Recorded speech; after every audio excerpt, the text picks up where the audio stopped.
যখন আপনার প্রিয় মানুষ আপনাকে অবহেলা করছে, তখন নিজেকে বড় একলা লাগে, অসহায় লাগে।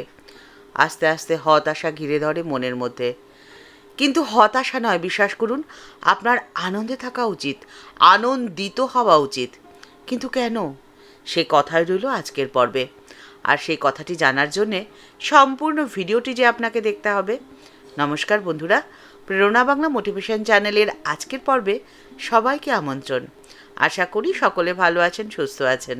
সময়টা 1882 সাল 24শে আগস্ট। দক্ষিণেশ্বর মন্দিরে ঠাকুর শ্রী রামকৃষ্ণ পরমহংসদেব নরেন সহ অন্যান্য অন্তরঙ্গ ভক্তবৃন্দের সঙ্গে আলাপ আলোচনায় ব্যস্ত। ওই সময় মণিমল্লিক ঠাকুরকে প্রশ্ন করছেন, ঠাকুর, পরিবারের ভার কতদিন নেওয়া উচিত? উত্তরে ঠাকুর মণিমল্লিককে বললেন, যতদিন তাদের খাওয়া পড়ার কষ্ট না থাকে ততদিন দায়িত্ব নেওয়া উচিত। তবে সন্তান যখন বড় হয়ে যায় তখন আর তার ভার নেওয়ার প্রয়োজন হয় না গো। দেখো না, পাখির ছানা যখন খুঁটে খেতে শিখে যায় তখন মা পাখি কিন্তু আর ছানাটির খাওয়ার দায়িত্ব নেয় না। তখন সেই পাখির ছানাটি যদি তার মায়ের কাছে খাওয়ার জন্যে আসে, তখন মা পাখি তার ছানাটিকে ঠোকর মেরে সরিয়ে দেয়। আপনি আপনার জীবনের অনেক মূল্যবান সময় সংসারকে দিয়েছেন, সংসারের মানুষগুলোকে দিয়েছেন। নিজের কথা ভাবার সময় আপনার হয়নি, কিন্তু তারপরে দেখছেন সেই মানুষগুলো নিজেদের জগতে এতটাই ব্যস্ত যে আপনার কথা ভাবার সময় তাদের হাতে নেই। আপনি হয়ে পড়েছেন অবহেলিত।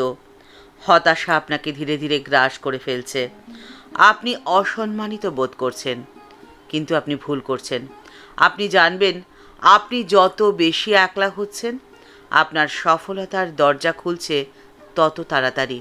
আপনার জীবন সফল, আপনার জন্ম সার্থক। এই কথাটি আপনি তখনই বলতে পারবেন যখন কর্মের মধ্যে দিয়ে আপনি এই পৃথিবীতে একটি ছাপ ফেলে রেখে যেতে পারবেন। মানুষ অমর নয়, একদিন না একদিন পৃথিবী ছেড়ে মানুষকে চলে যেতেই হবে। কিন্তু আপনি যে এই পৃথিবীতে এসেছিলেন তার একটি চিহ্ন যদি আপনি রেখে যেতে পারেন, তাহলেই আপনার জন্ম সার্থক হয়ে যাবে। আর আপনি যত বেশি একলা হবেন ততই আপনি নিজ কর্মে মনোযোগ দিতে পারবেন। সাধারণত প্রত্যেকটি কর্মের পেছনে কিছু না কিছু স্বার্থতা থাকেই। সাধারণ মানুষ সুখ লাভের আশা নিয়ে, অথবা দুঃখ দূর করার আশা নিয়ে, অথবা তাকে জীবনে যাতে দুঃখ পেতে না হয় সেই উদ্দেশ্য নিয়ে প্রত্যেকটি কাজ করে। কিন্তু স্থায়ী সুখ লাভ বা তারা জীবনে দুঃখ পাবে না, এমনটা যে কখনো হতে পারে না। তাই জন্য গীতায় ভগবান শ্রীকৃষ্ণ অর্জুনকে একটি বিশেষ বুদ্ধি দিলেন, যে বুদ্ধি নিয়ে কাজ করতে পারলে প্রত্যেকটি কাজের মধ্যে মন সবসময় শান্ত থাকবে। ভগবান শ্রীকৃষ্ণ অর্জুনকে বললেন যে 4টি কথা সবসময় মনে রেখে চলবে। প্রথম, কাজ তোমাকে করতেই হবে। মনে রাখবে যে কাজ ছাড়া কখনো তুমি থাকবে না। দ্বিতীয় যে কথাটি মনে রাখবে সেটি হলো, যে কাজটি করবে তার ফল তুমি সেই তখনই পাবে, এমন কথা কখনো মনে স্থান দেবে না। অর্থাৎ কাজের সুফল ভোগ করার আশা নিয়ে কোনো কাজ করবে না। তৃতীয়, কাজের সুফল লাভ করার উদ্দেশ্য নিয়ে যদি কাজ করো তাহলে সেই কাজে কোনো ধৈর্যই তোমার থাকবে না, মন হয়ে যাবে অশান্ত, কারণ তোমার মন কাজের ফলের দিকে যাবে, কাজের দিকে নয়। আর চতুর্থ যে কথাটি মনে রাখবে সেটি হলো, কাজের ফলই যদি না পেলাম তবে কেন বৃথা পরিশ্রম, এই কথাটি তোমার মনে কখনো স্থান দেবে না। ঠাকুর শ্রী রামকৃষ্ণ পরমহংসদেবকে মণিমল্লিক একদিন প্রশ্ন করছেন। তিনি বলছেন, আচ্ছা, যেখানে কর্ম সেখানে কি ঈশ্বর থাকেন? ঈশ্বর লাভ করা সম্ভব? রাম আর কাম কি একসঙ্গে হয়? হিন্দিতে একটা কথা পড়ছিলাম সেদিনকে, যাহা রাম ওহা নাহি কাম, যাহা কাম ওহা নাহি রাম। ঠাকুর শ্রী রামকৃষ্ণ বলছেন, কর্ম তো সকলেই করে গো, তার নাম গুণ করা এও তো কাজ।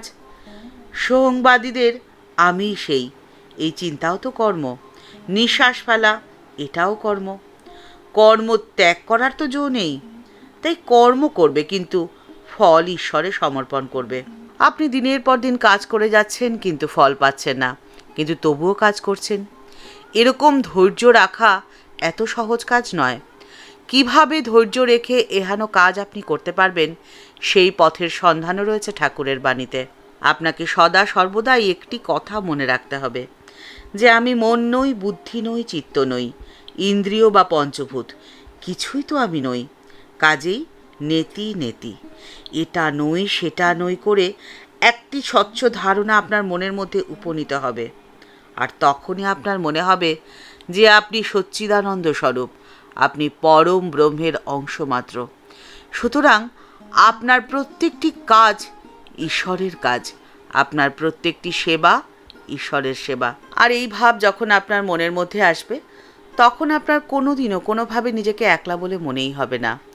কখনো মনে হবে না আপনি অবহেলিত, কারণ আপনাকে অবহেলা করবে এমন স্পর্ধাই কারণ নেই। কারোর সাহসী হবে না আপনাকে অবহেলা করার, কারণ আপনি তো স্বয়ং সম্পূর্ণ, পরম ব্রহ্মের অংশ মাত্র। আর পরম ব্রহ্মকে অবহেলা করবে এমন স্পর্ধা কার আছে বলুন তো? তাই তো ঋষি অরবিন্দ বলেছেন, জীবন নিজেই যোগ। সত্যিই যদি গভীরভাবে জীবনকে জানা যায়, যদি দেখা যায় যে ব্যক্তিগত জীবনে কি ঘটছে এবং সভ্যতা কিভাবে এগিয়ে যাচ্ছে, তাহলে বোঝা যায় জীবনই যোগ। আপনার এই ভাবনা আরও জোরালো হয়ে আপনাকে আনন্দে ভরিয়ে রাখতে পারে, যদি স্বামীজির একটি কথাকে আপনি সদা সর্বদা মনে রাখতে পারেন। স্বামীজি বলছেন, এই দুটি কথাকে সদা সর্বদা মনে রেখে আমাদের জীবনের পথটি চলতে হবে। প্রথম, আমাদের অভ্যন্তরস্থ দেবত্বকে বিকশিত করতে হবে। আর দ্বিতীয়, আমরা ব্রহ্মাণ্ডের অংশ মাত্র, ব্রহ্মাণ্ডের একত্বকে অনুভব করতে হবে। তবেই জীবন হবে আনন্দের। আর এই দুটি কথা মনে না রাখলেই যত সমস্যা, যত গোল বাঁধে। কারোর অবহেলায় যেন আপনি আহত না হন, একাকিত্বে আপনি যেন ভেঙে না পড়েন। ঠাকুরের কাছে এই প্রার্থনা করে আজকের পর্ব এই পর্যন্তই।